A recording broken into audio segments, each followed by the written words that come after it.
Moussa Ndiaye. Je suis chef de projet au niveau de l'ONAS et je suis responsable du volet traitement-valorisation dans le cadre du projet d'assainissement autonome de la région de Dakar.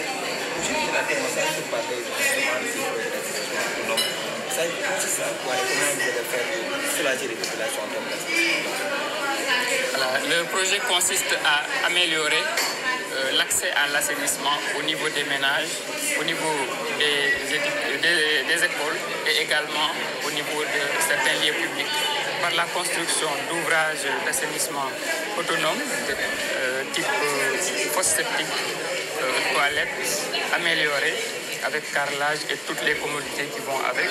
mais également au niveau des écoles et des lieux publics, des blocs sanitaires qui vont permettre aux usagers, ou en tout cas aux personnes qui fréquentent ces lieux, de pouvoir avoir accès aux services d'assainissement quand ils en auront besoin. Dans ces établissements aussi, il y a aussi une gestion qui va gérer ces assainissement. Oui, pour ce qui concerne les écoles, le projet va les accompagner dans la mise en place de comités de gestion des ouvrages.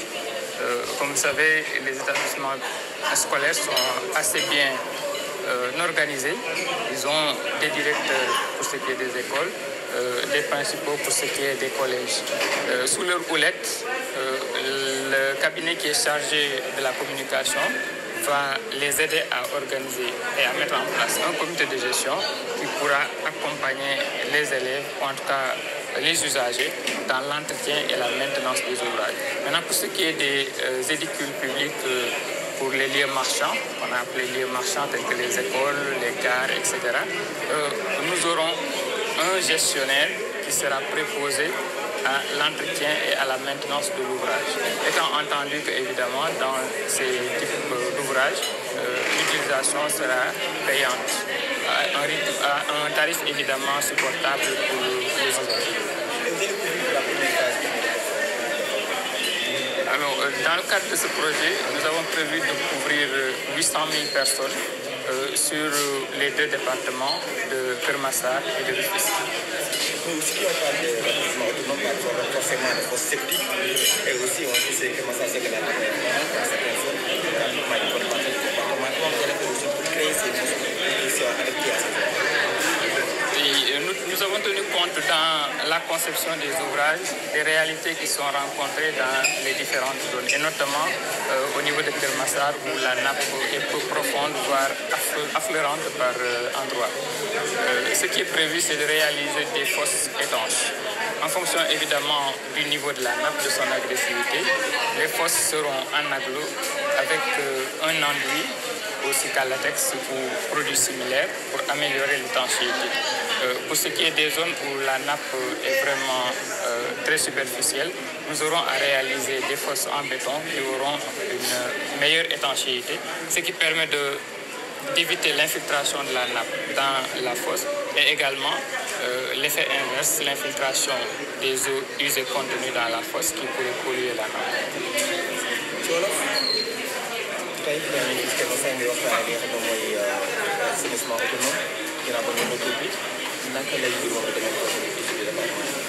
waaw maa ngi tudd Moussa Ndiaye nekk chef de projet ci ONAS nekk tamit ci projet d'assainissement autonome de la région de Dakar PAD comme chef de projet yore wàllu traitement bout de vidange yi. Bout de vidange bu ñu ko waxee nag mooy contenu camion vidange yi di jëlee ci fosse yi pour ñu defaraat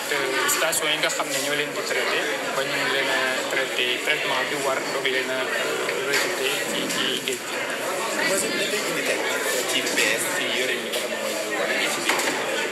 waaw projet bi lu mu indil population yi mooy déjà ci seen kër ay jumtukaay yu assainissement yu demee ni ki ay fosse yu demee ni ki aussi ay cabine yu mucc ayib yu nga xam ne dina am jumtukaay yi war ak aussi ay dispositif lave-mains ndax day baax nit ki bu génnee ci toilette am dina am raxasoo ki nga xam ne amul lavabo day am possibilité bu boobaa utiliser jumtukaay yooyu aussi fosse yi dafay nekk ay fosse yu ñu amélioré donc dina permettre relever niveau de service d'assainissement bi pour population yi. bu dee ci école yi aussi projet bi dafa indi ay bloc sanitaire moo xam ne day permettre ñëpp ñi nekk ci école yi moo xam élèves yi la jàngalekat yi ak ñeneen ñi fréquenter école yi bu ñu soxlawee utiliser jumtukaayu assainissement ñu mun ci accéder ci na mu waree. donc dina am bees yu ñuy tabax am aussi yoo xam ne yu fa nekkoon la commencé yàqu wala yàqu na ba mënatuñ ko utiliser yooyu aussi ñu defaraat ko ba mu mel ni lu bees tax. loolu xanaa dina seet si kay bon bu dee li nga xam ne dañ koy defar pour borom kër yi loolu dañ ko subventionné projet bi selon ouvrage bi nga xam ne moom la ménage bi di demandé day subventionné à des niveaux différents mais subvention bi mi ngi tàmbalee ci 80 jàpp 85%. Ce qui veut dire que ménage bi moom ci boppam li mu ciy def comme participation mi ngi toll ci 15 jàpp 20% selon ouvrage bi mu bëgg donc loolu day oyof bu dee école yi la nag moom li ñuy def foofu projet bi moo koy jël en charge à 100% école yi duñ ciy participer dara. mais ñu gis nañ Kër Massar ndox mi bari na rawatina nag ci kaw loolee waaw li ñuy def mooy jël ay matuwaay ci liggéey bi def ko liggéey boo xam ne dina tax ba ndox mi du mën a dugg ci fosse yi wala ndox fosse bi aussi du mën a dem ci nappe bi donc bu dee ci yi nga xam ne nappe bi bariwul doole noonu dañ ko def construction ay briques pleines mucc ayib ba pare andi bu nga xam ne dañ ciy def ay produits étanchéité yoo xam ne mooy dimbali fosse bi ba mu mun a fonctionner sans que ndox mi ci ndoxu nappe bi di ci dugg. bu fekkee ne nag zone yi nga xam ne nappe bi dafa am doole lool dinañu envisager def ay fosse yu nga xam ne en béton armé lañ koy defee nekk yu dëgër étanchéité bi tamit doon baax. waaw ci projet bi phase bi ñu tàmbali nii buñ koy xayma juróom-ñetti téeméeri junni ci ay nit war nañ ci bénéficier mooy ñi dëkk ci kër yi bénéficier ci ouvrage yi ak aussi ñi nga xam ne nii ci école yi